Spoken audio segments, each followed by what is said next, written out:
The year is 1940. The place is the Institute of Experimental Physiology in Moscow. A camera crew is filming a demonstration that shouldn't exist. On a sterile metal table lies a dog, or rather, part of a dog. It is a severed head, completely detached from its body. There are no lungs to breathe. There is no heart to beat. By every definition of biology, this animal is dead. But then, a scientist in a white coat reaches out and bangs a hammer on the table. The ears twitch, the eyes blink. The scientist shines a bright light into its pupils. They constrict. He feeds it a piece of citric acid. The mouth licks the chops, reacting to the sour taste. The head is alive. It is conscious, and it is looking directly at the camera. For decades, the West claimed this footage was fake, a piece of Soviet propaganda designed to terrify the Americans. They were wrong. The film is real. The machine keeping that head alive was real, and it was just the beginning. This is the story of how Soviet scientists tried to conquer death itself and the monsters they created along the way. To understand the horror, you have to understand the genius behind it.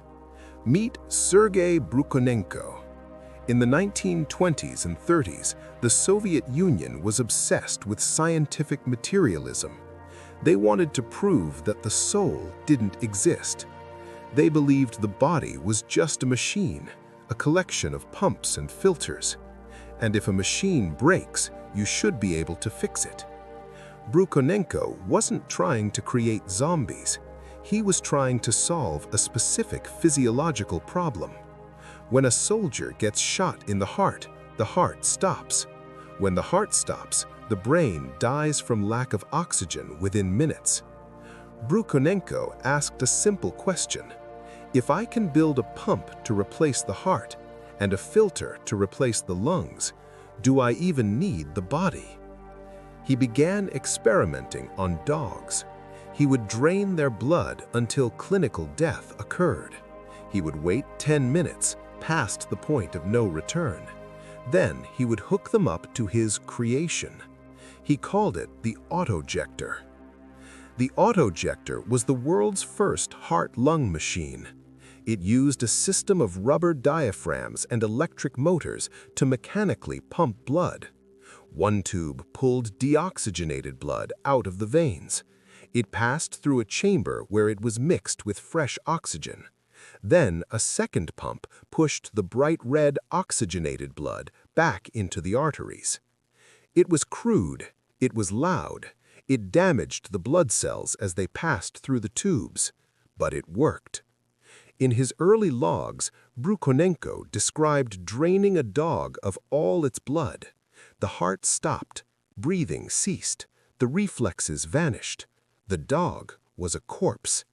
Then he switched on the Autojektor. Slowly, the heart began to flutter.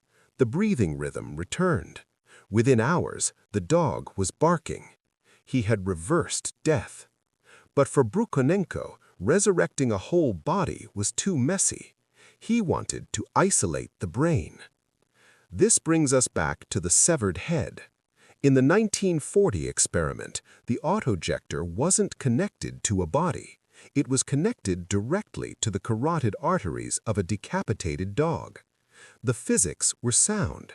As long as the brain received pressurized oxygenated blood, the neurons continued to fire. The brain didn't know it had been decapitated. The footage is deeply disturbing because of the mundane reactions. The dog doesn't look in pain. It looks bored. It tracks movements. It reacts to sound. But the most chilling moment comes when the narrator of the film proudly states, "The isolated head reacts to all external stimuli." They weren't just keeping tissue alive. They were keeping consciousness alive. When this footage reached the West, scientists called it a hoax. They said it was puppetry. But George Bernard Shaw, the famous playwright, saw it differently. He wrote a letter to the British Medical Journal saying, "I am tempted to have my own head cut off so that I can continue to dictate plays and books without being bothered by illness or dressing myself." It was a joke, but the Soviets weren't laughing. They were ready to escalate. After World War II, a protege of the Institute named Vladimir Demikhov took over. Demikhov looked at the severed head and thought, why stop there? If we can keep a head alive with a machine, can we keep it alive by attaching it to another body? In 1954, Demikhov shocked the world. He unveiled his masterpiece, the two-headed dog. He had taken the head and forelegs of a smaller dog, a puppy named Shavka, and grafted them onto the neck of a larger adult dog, a stray named Brodyaga. This wasn't a machine anymore. This was a chimera. The footage is the stuff of nightmares. Both heads are alive. Both heads are awake. In one clip, the host dog tries to shake off the parasite, but it can't. In another, both heads are thirsty. They both drink from a bowl of milk, but since the puppy head has no stomach, the milk simply drains out of a tube in its neck, back into the bowl. It is an endless, futile loop of consumption. It is easy to look at these images and see nothing but cruelty, to see monsters in lab coats torturing animals for curiosity. But history is rarely that simple. Vladimir Demikhov wasn't doing this for sadism. He was perfecting the technique of connecting blood vessels. He was learning how to stop a body from rejecting an unfamiliar organ. In 1967, Dr. Christian Bernard performed the world's first heart transplant in South Africa. When asked how he did it, he credited one man, Vladimir Demikhov. Without the autojector, we wouldn't have open heart surgery. Without the two-headed dogs, we wouldn't have organ transplants. Millions of human lives have been saved because of these experiments.